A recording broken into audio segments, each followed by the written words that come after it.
బుధరేఖ, వ్యాపార రేఖ, ఆరోగ్య రేఖ.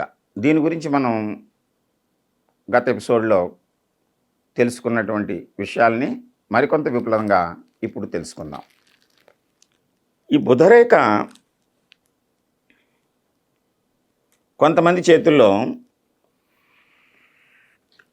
ప్రారంభంలో కంటే అంటే జీవిత ప్రారంభం కాకుండా మధ్యలోంచి ప్రారంభమయ్యి బుధస్థానానికి చేరుతుంది. మధ్యలో అంటే ఒక 20, 25, 30 సంవత్సరాల వయసు దగ్గర నుండి ప్రారంభమయ్యి జీవితం చివరి వరకు కొనసాగుతుంది. ఆ సమయంలో ఇది అదృష్టరేఖ కూడా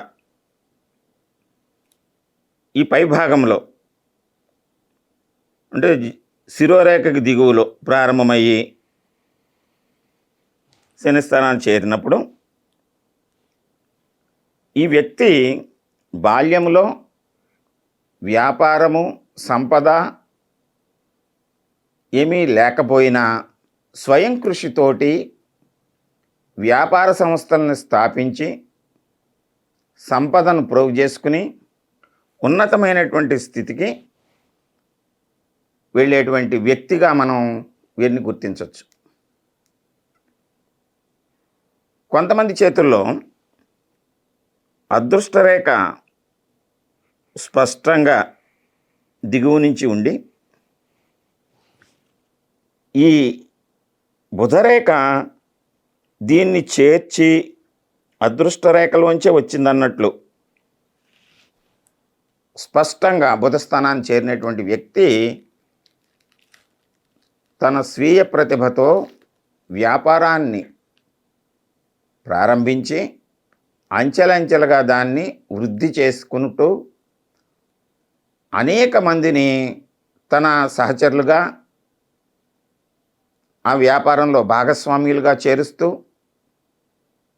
అత్యంత ఉన్నతమైనటువంటి స్థితికి చేరుకుని వ్యాపారంలో ఒక నూతన వరవడిని సృష్టించేటువంటి వ్యక్తిగా ఎదగటానికి అవకాశం ఉంటుంది.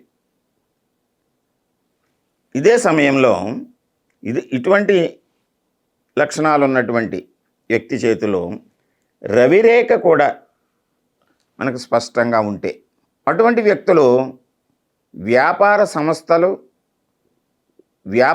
సంస్థలు కలిసి ఉన్నటువంటి సంఘాలు, వ్యాపార మెలకువలు నేర్పేటువంటి ఇన్స్టిట్యూషన్స్, వ్యాపార భావాన్ని వృద్ధి చేసేటువంటి కోర్సులు, అటువంటి తరబీదిచ్చేటువంటి నేర్పేటువంటి ఇన్స్టిట్యూషన్స్ని ప్రోత్సహించి ఉన్నతమైనటువంటి స్థితికి చేరుకుని కీర్తి ప్రతిష్టలతో పాటు అనేక మంది చేత ప్రశంసించబడి ప్రభుత్వేతర సంస్థలతోటి వారు అనేక అవార్డుల్ని, పదవుల్ని పొందేటువంటి వ్యక్తిగా వీరిని మనం గుర్తించవచ్చు. అంటే వ్యాపార దృక్పథాన్ని తెలియజేసేటువంటి ఈ బుధరేఖతోటి పాటు దాంట్లో జయాన్ని, కీర్తిని ఇచ్చేటువంటి రవిరేఖ, సంపదను వృద్ధి చేసేటువంటి అదృష్టరేఖ, వీటికి అనుగుణంగా శిరోరేఖ, హృదయరేఖలు కూడా ఉంటే ఆ వ్యక్తి ఈ వ్యాపార సంస్థల్ని నిర్మించి అనేక విజయాల్ని వారు పొందుతూ ఉన్నతమైనటువంటి స్థితికి చేరుకోగలరు. ఈ కంకణరేఖ నుండి కూడా కొంతమందికి కంకణరేఖ నుండి కూడా ఈ బుధరేఖ ప్రారంభమయ్యి అదే ప్లేస్లో ఆ స్థానంలోనే అదృష్టరేఖ కూడా ప్రారంభమైనప్పుడు కంకణరేఖ సాధారణంగా బాల్యము, వంశానుగతంగా వచ్చినటువంటి సిరి సంపదల్ని, వ్యాపార సంస్థల్ని తెలియజేస్తుంది కనుక బాల్యం నుండే ఈ వ్యక్తులు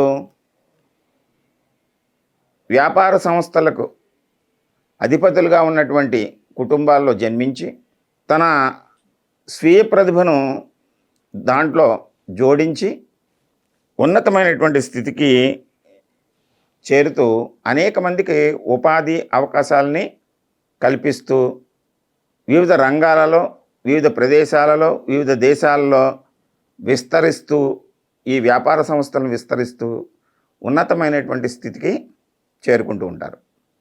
ఇక ఈ బుధరేఖ జీవిత రేఖకు సమీపం నుండి ప్రారంభం కావచ్చు, కానీ జీవిత రేఖను చేరి అది ప్రారంభం కాకూడదు.